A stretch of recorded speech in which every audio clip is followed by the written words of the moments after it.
Hey everyone, let's talk about the Brutus Monroe Crop and Create class from March 2025. This class featured the New Day stamp and die set, floral lace rub-on sheets, and inky floral card panels. There wasn't any homework for the Brutus Monroe New Day New Beginnings class. I did choose to create card bases in advance, but there was time in class to do so. Overall homework score is 5 out of 5 because there wasn't any. This class had optional embossing powder and ink listed alongside gilded shimmer splash and foil glaze.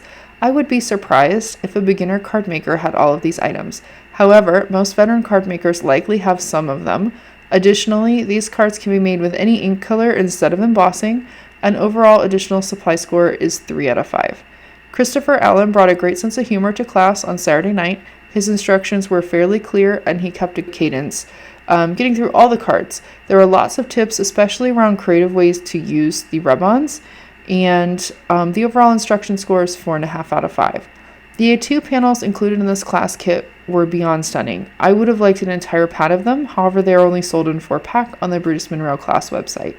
The manual that we have listed the stamp set as being a 6-inch by 8-inch size, but in reality I measured it and it was only 4.25 inches by 7 inches, so it's a bit small.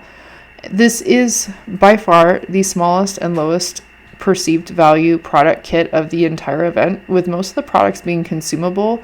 I would have preferred to see more items that were reusable, like instead of having all the different lace pattern rub-ons. I think it would have been nice if there was just one die that made a lace pattern, because then we could have made tons and tons of these cards, whereas I was limited to the extra cards I could make just based on when the rub-ons were completed. They do sell them in the store, but I think that rub-ons just aren't really for me.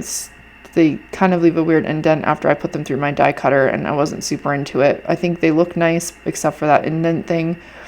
Anyway, the overall perceived product value on this is a 1 out of 5.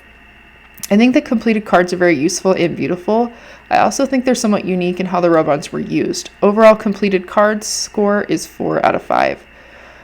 All in all, I learned how to use rub-ons and decided that they're not for me, mainly because if I don't use the die cutter, I can't seem to get a full image, and when I do use the die cutter, I get the full image, but then I get a weird indent of the side piece of like acetate that it's on, denting into my card. So you win some, you lose some.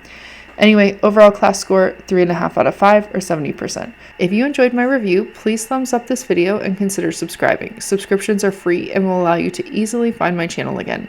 This concludes my class review for the SCT Crop and Create 2025 event.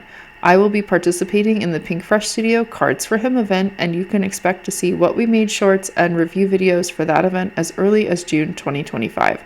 Subscribing to my channel and clicking on the bell icon will allow YouTube to notify you when I post the next video so you won't miss out. Thanks so much for watching and have a wonderfully crafty day.